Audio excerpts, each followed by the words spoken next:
Praise the Lord. இந்த உலக வாழ்க்கையில் நம்ம ஒவ்வொரு நாளும் ஒவ்வொரு பேரும் பல பாடுகள், கஷ்டங்கள், துக்கங்கள், துயரங்களின் மத்தியில் தான் கடந்து வந்து கொண்டிருக்கிறோம். இல்லைன்னு யாராலும் சொல்ல முடியாது. ஏன்னா ஒவ்வொரு பேருக்கும் ஒவ்வொரு விதமான பிரச்சனைகள். ஆனால் பிரச்சனைகள் வரும் பொழுது ஒன்றே அடுத்தவரை குறை சொல்கிறோம். இல்லை என்றால் சத்ருவாகிய சாத்தானின் மீது பழியை போட்டு விடுகிறோம்.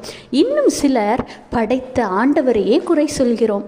ஆனால் உண்மையான தவறு எங்கே இருக்குது அப்படின்னு உங்களுக்கு தெரியுமா? ஆண்டவராகிய இயேசு கிறிஸ்து வேதாகமத்தில் நீதிமொழிகள் 4:26 உன் கால் நடையை சீர்தூக்கிப்பார், உன் வழிகளெல்லாம் நிலைவரப்பட்டிருப்பதாக அப்படின்னு சொல்கிறாரு. ஆமாங்க, முதல்ல உங்களே நீங்கள் சோதிச்சு பாருங்க.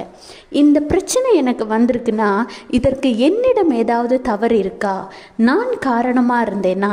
நான் ஏதாவது தவறு செய்கிறேனா அப்படின்னு சோதிச்சு பார்த்தீங்கன்னா கண்டிப்பாக அதற்கான மெயின் காரணம் நீங்களாக தான் இருப்பீங்க.